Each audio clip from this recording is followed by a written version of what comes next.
As we introduce our next panel, first thing I'd like to do, please take your seats, go ahead, is introduce the moderator of the panel. His name is Dinesh Garda, and I really hope I pronounced it correctly, because I've been practicing. And we've known Dinesh for many years, and he's done many things. He's done things like building banks between Africa and Asia. And he's one of the most thoughtful people in this industry. He's got his own amazing project, which is LifeSci. You should ask him about that.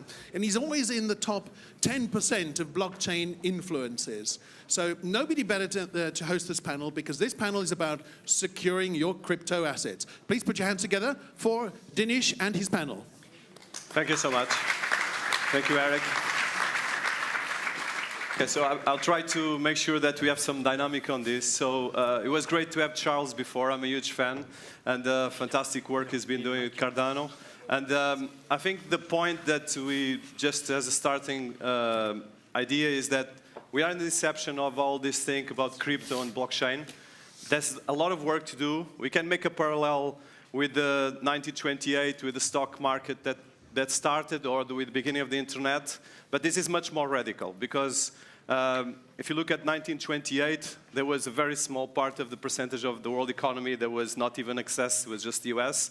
If you look at 2000, or when the internet started with the .com, was only mostly US, and a very small part of the world economy that was still having access to the technology and all these things. And now we are in a verge and a crossroad between technology, economics, finance, and society decentralization systems.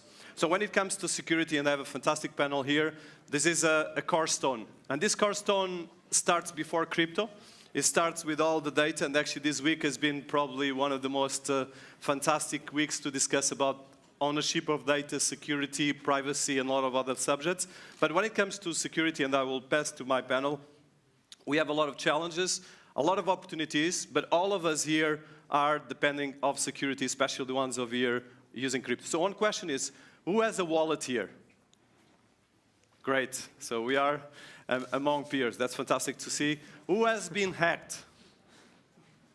Okay, no one recognized that, so that's okay, I understand.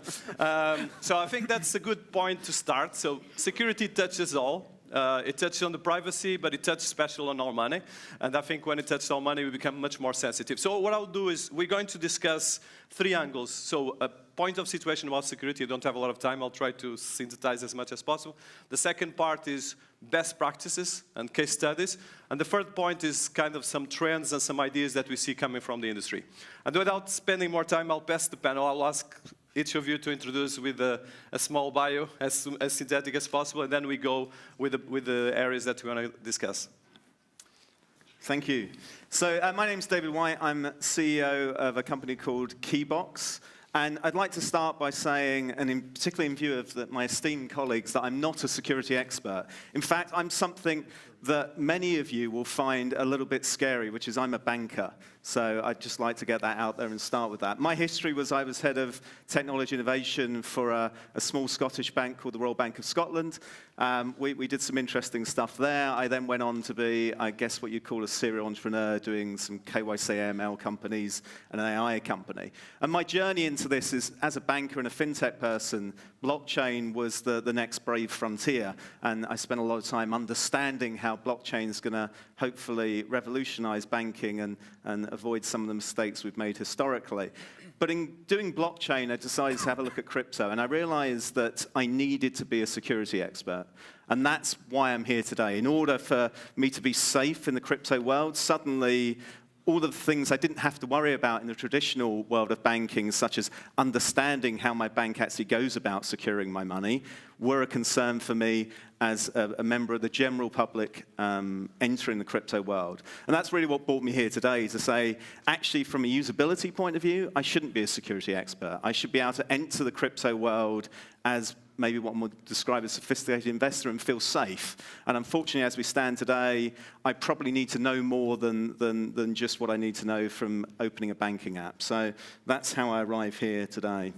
Fantastic. Yeah, going by order. Levin Bönke. I'm a theoretical physicist by education. Spent most of my time with high-performance computing over the last 10 years. I got interested in Bitcoin in 2011 when I first read about it in an article which told me that it's too late to do mining. I didn't. I waited for the second article to tell me that, yeah, now it's really too late.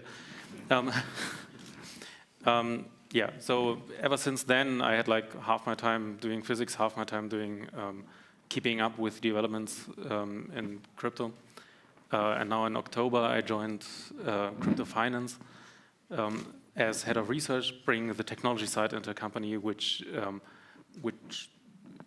really just wants to make cryptocurrencies accessible for the usual investor. And we had to realize that we need to build a lot of infrastructure in order to do that. One piece of infrastructure is an institutional-grade storage solution. So we founded that then as well, and I'm CTO of that. Crypto Storage AD. Thank you. Julian? Yeah, hello everyone. So I'm one of the co-founders of Smart Valor, so you probably know better of Smart Valor since this morning. Before that, I was in security business doing innovation and expertise in one of the worldwide leaders on security and identity management system, IDEMIA Morpho, for those who knows it.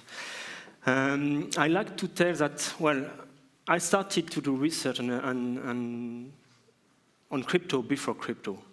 So basically, I have a PhD in cryptography. I've done a lot of stuff on cryptography, research and security on different topics.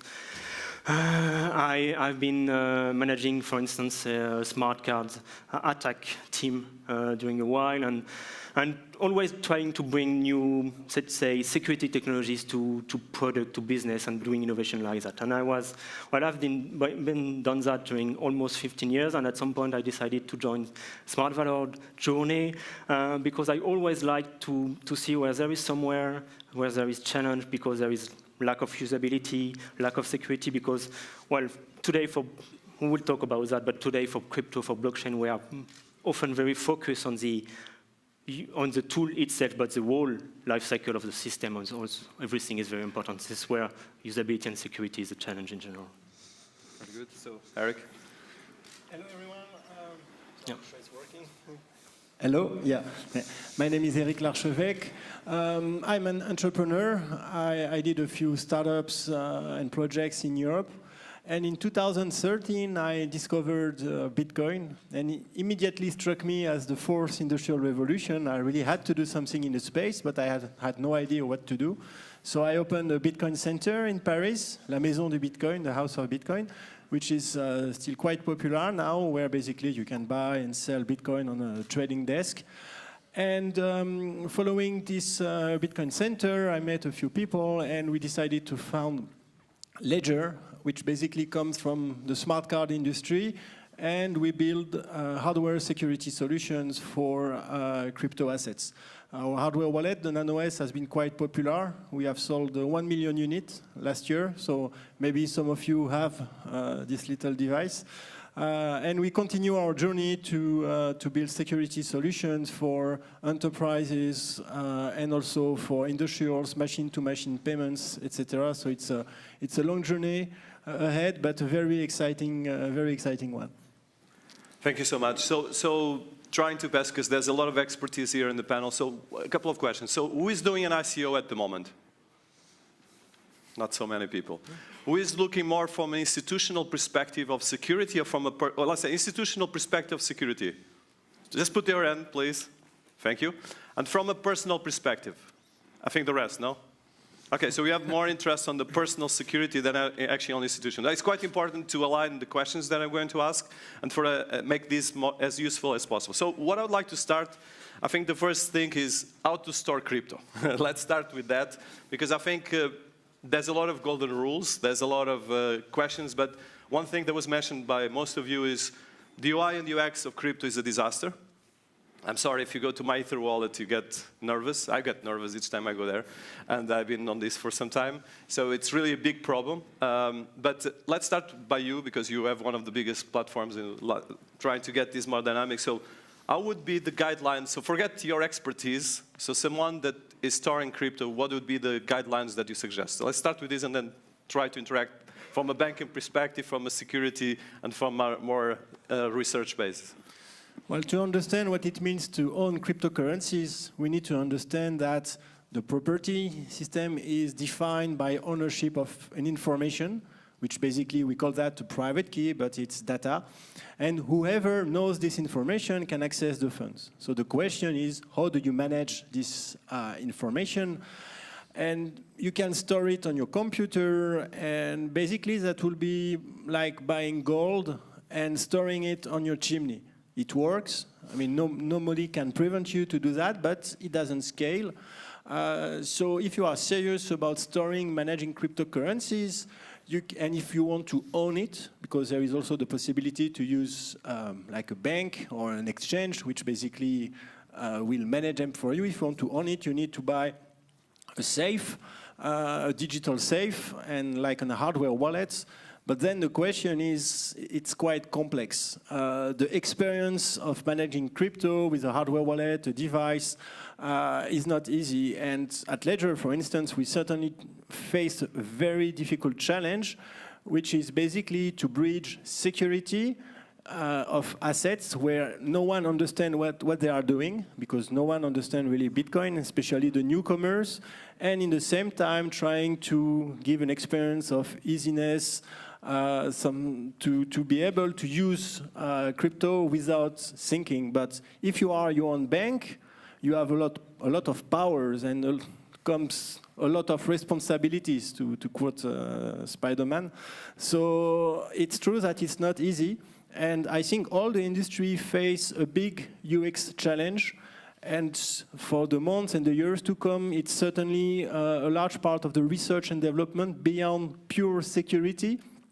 We will have to find the right way to onboard the users and explain them what they have to do, the responsibility of managing the backups, etc. Okay, so Julian, so thank you so much. So how do you see, you are in smart valor between institutional and now here with users and retail, how do you see this practical? So going from we know the challenge, so from the practical side, because there's a lot of people that want to have one Bitcoin. So if you look at the percentage of Bitcoin worldwide is, I think 0.5% of the entire Bitcoin universe owns most of the Bitcoin. So that means everyone else has 0. something of a Bitcoin, if you look at the major holders. So that means, and then there's institutional investors that have substantial amounts. And then probably they have professionals managing that. So how would you do that bridge between institutional and personal? And for someone that, well, I think most of you ask about personal storage, what would be the guidelines that you suggest on that? Well, it will really depend on the let's say, experience of the users, and also what amount of money, of value need to be protected. It's interesting is that we have seen that in the last year, before that, until 2016, let's say, almost all users of wallets were quite aware of the responsibilities of what is owning a wallet. Nowadays, we really need to, I join Eric on that, we really need to work on user experience. So depending, I mean, some user will ask to use hardware wallet. We have to connect those hardware wallet and provide interface for that. Some user would like to say, I don't want to care at all with managing my wallet. And we need just, in that case, to provide a secure way to authenticate themselves, because we need to recognize the user, to recognize the identity when he claims transferring some money. And that means that in backend, we need a secure technology, it's kind of secure custody built. Also with the concept that we have seen on hardware wallet and credit cards, smart card technology, but this time on the back end using what has been called since a while as hardware security modules, this kind of stuff, to secure and to those assets. But this means also that it gives a lot of responsibility to the one managing those assets in the back end. So this means that you need process, you need security process to follow security standards, which are already well used in other industry. But this is always a trade-off between usability and security. Some other might like to do some, I don't know, cryptocurrency transaction directly from a mobile. So it's also a matter of risk management, in the sense that depending on the amount that you want to transfer, and depending of your bank account or your amount of crypto, a transaction of 1 Bitcoin may be sensitive for one, and a transaction of 1 Bitcoin may not be sensitive for the other one. So you need basically to manage the level of assurance you need to have with respect to the authentication of identification of users. Very good. So, Lou, in your case, and you are scientific as well on this level, but on crypto finance and the work in terms of best practice, where would be the guidelines that you suggest as well? I'm sure you deal with a lot of institutionals, but as well looking at as a user, what would be like the basics? And you mentioned that it's about security. So the basics are the basics, but how do you suggest on that? Yeah, sure. I mean, it's very much a trade-off between usability and security. Honestly, I would not be surprised if the next big wave of really lost funds all about the board is compromised random number generators. Right? This is it doesn't really matter if you store your funds offline or if you use a hardware wallet or whatever. If the random number generator that generates the private keys is compromised, then that's it. And there has been a bug in the Microsoft random number generator that Microsoft recommends for cryptographic applications in 2007. Well, it was pre-Bitcoin, luckily. But if something like that would repeat today, we would really see substantial losses, especially for those people who use their Windows PC in order to store that.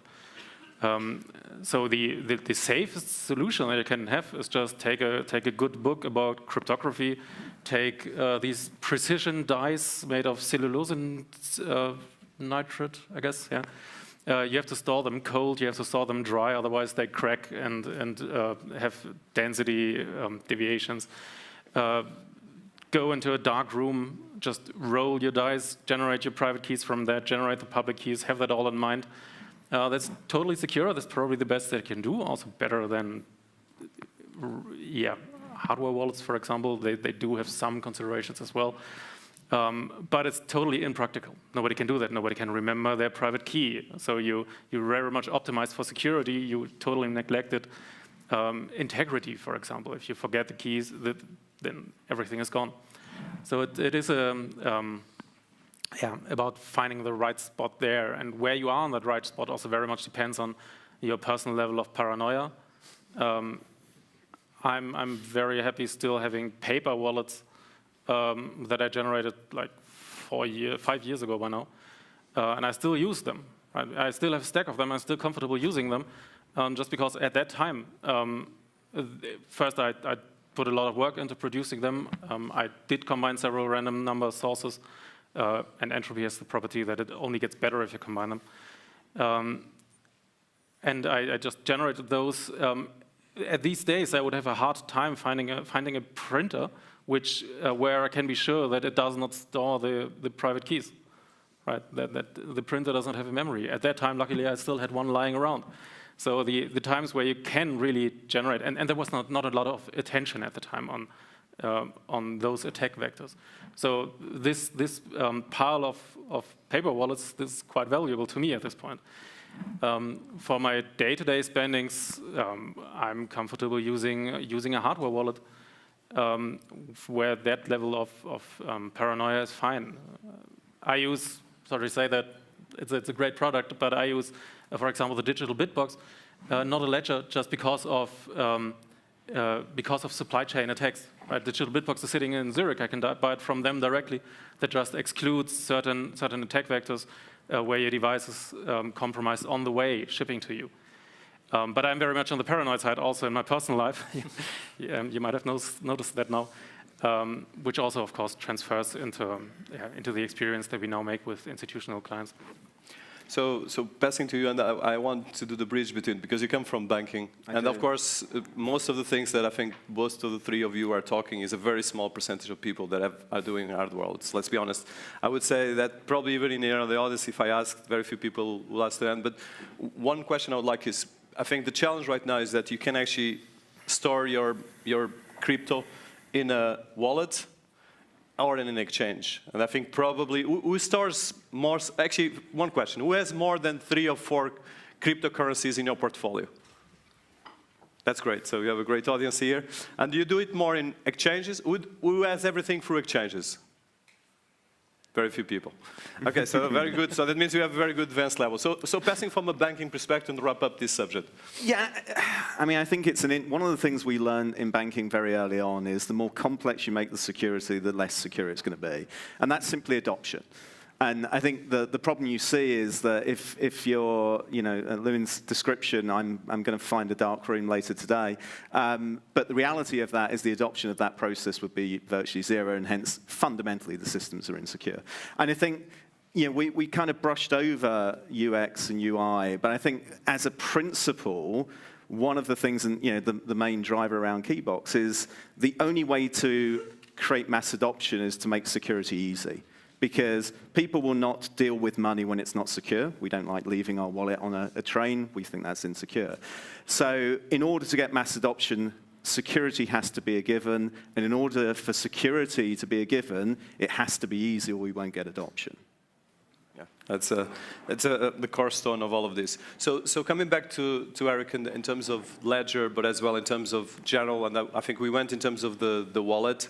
So what would be the best practice from a pure, because I think if here the audience has more than 3 or 4 crypto, that means you are trading, or that means you are holding. I hope you are holders. But in the sense of what are kind of some guidelines between your wallet and the transactions with exchanges? Because most of the fraud that has been happening in the crypto world has been through exchanges. So what would be your, and you have 1 million people using, so you have quite a lot of experience. What would be like best practice on that? Well, you need to own your crypto if you want to be safe from the risk of exchanges. The good news is that exchanges now are more and more professionals, and they are aware that they have huge responsibilities, so they are investing into their IT security. But also the promise of cryptocurrency is to own your own money. So it is sure that having the private keys or using a paper wallet, hardware wallet, or just a wallet at home is important to own the cryptos. But from that, there are very important best practices regarding the backup. The backup is very, very important. We have a million users who need to have a backup, but sometimes they don't understand the importance of this backup, which is like 24 words that you have to put in a safe, because it's the only way to recover your money, even that you have a hardware wallet or a software wallet. So managing the backup is very important. And then regarding best practice, I think that the next challenge that we will be facing is governance. Because if you have 100,000 euros in crypto at home, then you are at risk. Not the IT risk. Maybe the IT risk is covered, but maybe you can be, let's say, carjacked or homejacked, or someone can just have a physical threat on you. So the next generation, I think, will be governance, time locks, delayed opening, multi-signature, and this is true especially for financial institutions. So I think we are going to see more and more innovations into the field of security of crypto assets. So we have only 2 minutes before we pass to the question. So David, on your case, on the governance part, which is a key element, and your experience between banking and now as well in crypto, what would be the guidelines that you apply? Because it's a very powerful topic. I think we've got an interesting, I started saying I came to this through blockchain. One of the things that, and banks particularly are attracted to when they get involved in blockchain is the decentralized nature of it, because centralization is a fundamental problem around security. It's a fundamental problem around governance as well, for different reasons. And I think, one of the things that really interests me around the sort of moving on to forward trends is how do we make this move at the moment where principally all of the security, if you want to be secure, you take responsibility and you have a centralized solution, which fundamentally is going against the principles that I think we all appreciate around cryptocurrencies and in particular blockchain. So I think one of the interesting things for me around governance and also moving on to the trend side is how do we embrace the decentralized nature of the underlying technology when it comes to security? Because if we really want to move security forward and if we really want to make this wider adoption more accessible, then I think focusing our energy on understanding how to do security at a decentralized level is the trend we need to go in, rather than more focus on centralized levels of security. Lewin, do you want to wrap up this? And then Julian? No, I guess for that point, I don't have anything to add. But more on the crypto part of your crypto finance, how do you suggest just a final overview on that? Yeah, it's really, it cuts back to the best practices. Also, it's Yeah. sorry. It's really very much about if you want governance processes, if you want to be able to just make rules on who can spend the money. It's not, I mean, multi-sig, yeah, sure, that's a big part of it. But we also talked to institutions who told us that, hey, internally they have 3 teams, and each of the teams needs to approve a transaction. Where you might think, okay, do a 3 out of 3. But then the question is, who within the team did the approval? How do you have a governance process within within that team? So the possibilities that the native blockchain features give you is very, very limited when it comes to that. Bitcoin does have multisig. Ethereum has smart contracts, which lost now. 250 Yeah, we'll million chat in the after. last Thank you. billion. Yeah. Okay. So, Julian, the Yeah. wrap-up. So I think we will see more and more maturity in this community, and this, I think we are all aware of the need to bring standardized procedure to handle the crypto tokens and the cryptocurrency coins, and standard groups and certification groups will start to work on all those things, and it will help a lot to have something on which we have really trust. We can trust some exchanges because they are now more and more serious and aware of the responsibility, and it all goes around the governance, security policy aspect, and this is a good and positive sign of the fact that the industry is moving forward. I think it's important to have. Okay, so we're going to wrap up. So this is a lot of big things. We miss, for instance, the fraud and how to deal with exchanges, the trading part, the storage, and of course, one of the questions about this panel is precisely how to protect your wealth. But I think we touched a bit of this. It's impossible to go more in the year. So I'll pass the questions. So any fantastic questions? So introduce yourself and let's go through this. And let's make sure that the question is very clear, okay? Because there's a lot of people.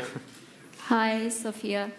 Let me start with this. I hate passwords. I don't know any of you love password, but I hate it. The thing is, I think that the biggest challenge for me as a personal investor is there are so many crypto assets available in the market right now. There's more than 1,500, and there are some solutions with you can store some crypto assets together, like some kind of wallets, but I think they don't offer so many options. For example, each wallet you can store up to like 10 maximum, I think.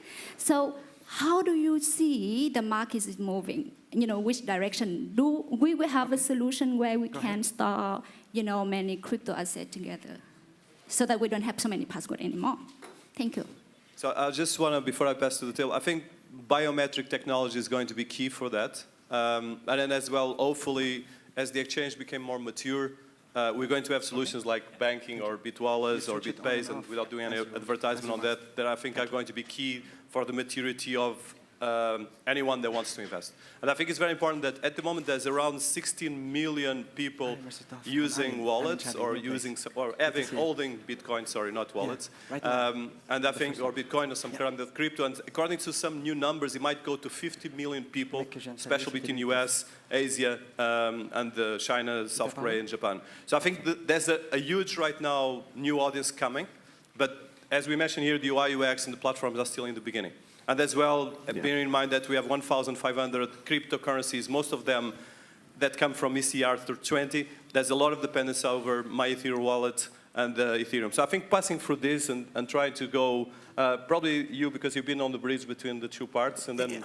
I mean, I think it's a usability issue, and it's the same underlying problem, which is we have this scenario where there is a complexity in the market that you, as a user, have to solve. You have to take that responsibility. And I think, when we look at the numbers, 16 million people going up to 50, I mean, the reality is, in the UK alone, there are 68 million bank accounts, people with bank accounts, all of which managed to secure them to a reasonable degree. I mean, there's obviously exceptions. So I think, you know, this does come back to usability. I think that separation of private key and thinking as private key storage as a separate thing, maybe to you know, crypto wallets is one route, and that's obviously what we're looking at Keybox. But I think fundamentally for the industry, it's another example of a usability issue that we need to, you know, take responsibility of and help the consumers. Yeah, so last question. I think actually, Dinesh, we've gone well over, although I know we could keep talking about this for a long time. Please wrap up. Okay, so thank you, everyone. Thank you, great speakers. And we are around. Cheers. Thank you very much.